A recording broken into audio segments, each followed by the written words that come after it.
Un autre regard sur la bipolarité, partie 4, par Benjamin Némopode. N-E, M-O, P-O, D-E. Maison Blanche. J'ai été transféré à Maison Blanche sans m'en apercevoir. Le premier souvenir que j'en ai date de mon réveil, dans une chambre très claire, et de l'entrée de plusieurs hommes dans ma chambre. Certains étaient là encore une fois pour m'agresser, m'immobiliser au cas où. Je me souviens encore de leur regard. En un instant, j'ai glissé sous le lit pour qu'ils ne puissent pas m'attraper. Après parlementation, je me suis réinstallé dessus. Plusieurs me posaient des questions, me semble-t-il. Je ne leur répondais que par des mots. Point de capiton, forclusion, et je ne sais quoi encore. Des termes lacaniens. C'est du Lacan ? M'a dit alors l'un d'eux. Il était jeune, un médecin, c'est lui qui m'a pris en charge. Souvent lorsqu'aujourd'hui je rencontre d'autres psychiatres, ils me demandent dans quel bâtiment j'étais. À Maison Blanche donc. Je ne me souviens pas. Cela me paraissait sans importance. Tout ce dont je me souviens, c'est qu'il ne semblait pas y avoir de patients chroniques. J'appelle patients chroniques de pauvres malheureux qui traînent enfermés depuis des années.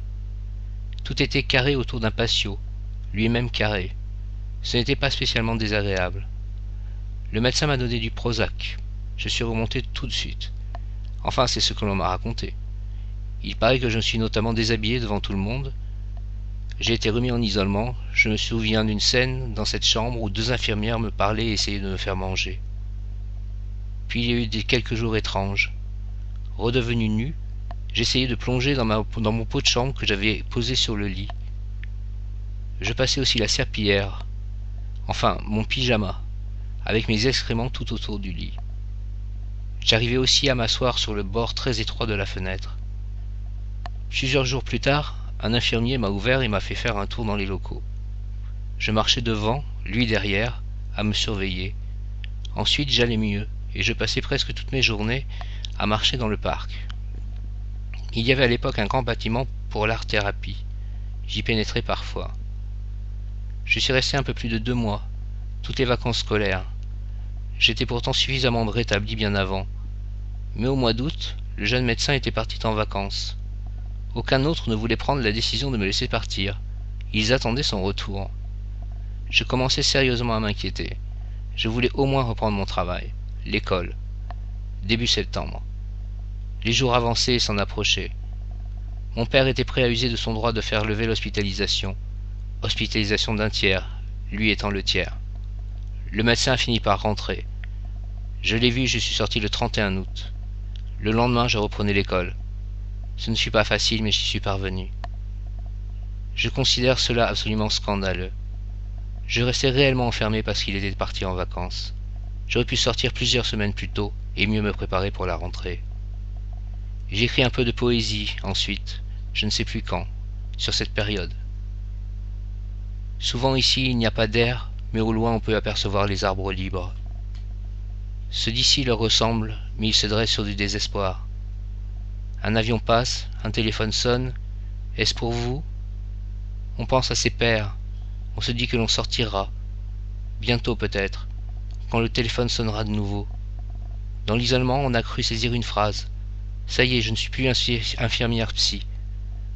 Et oui, et si cela était tiré au sort? Alors on regarde sous la porte ou par la meurtrière si les clés ne sont pas en train d'arriver. On se dit que l'on deviendra homme de ménage pour récupérer les clés. Dehors, on entend une scène de chasse en Bavière le jour et les cerbères aboyer la nuit. Ici, ce n'est pas Washington, mais c'est bien Maison Blanche.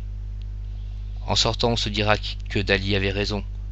Ou plutôt, on aura oublié. Et il se pourra que les montres ne coulent plus. Épisode confuso-délirant. Voilà comment ce fut appelé par le jeune médecin. En fait, il s'agissait soit d'une décompensation causée par mes chaotiques séances d'analyse, soit de mon premier épisode maniaque. J'ai revu le psychanalyste une seule fois après cela. Il m'a dit qu'il valait mieux arrêter pour le moment. Je suis donc retourné voir le psychiatre de mes débuts, et il m'a fait commencer le lithium. J'avais désormais 24 ans. Je n'ai pas grand-chose à raconter concernant les 3 années qui ont suivi. J'ai continué l'école et j'ai arrêté la fac. Enfin, je n'y suis pas retourné. Mon journal aussi s'est arrêté. Je ne le pris que quelques rares fois au long de ces années. Mon père est décédé en 1996 et j'ai déménagé 2 fois. La vie devait être très monotone. Fin 97, j'ai décidé de partir à Londres. C'est la chose la plus intelligente que j'ai faite de toute ma vie. J'avais 27 ans. God save the Queen. Mise au point. La maladie bipolaire est une maladie terrible et je ne le répéterai jamais assez.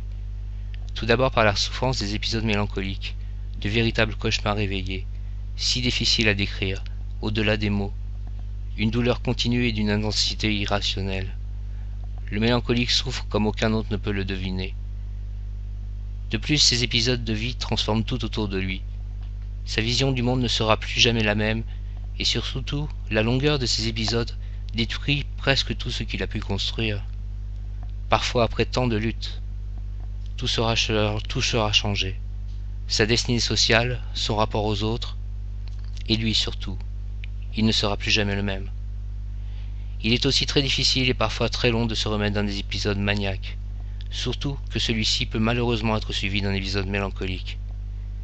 Dans la phase maniaque, le sujet peut également ressentir un bien-être extrême, parfois une impression de vivre enfin, et il sera ensuite nostalgique et toujours à la recherche de cette hauteur d'humeur. Cette maladie va bien souvent l'écarter de la société, perdre son travail, arrêter ses études, etc. Il aura ensuite peu d'armes pour la réintégrer. La dureté du monde social auquel il pouvait être plus ou moins habitué va souvent lui ouvrir de nouvelles plaies. Il n'a plus de repères. Il est différent à jamais des autres et doit jongler avec ses différences de sensibilité. La maladie change ce pourquoi il semblait être fait. Elle change sa destinée. Fin de la partie 4. Un autre regard sur la bipolarité par Benjamin Nemopod. Disponible sur Amazon. Fin de la partie 4. Si vous êtes impatient pour la partie 5, n'hésitez pas à acheter le livre. Merci, à bientôt.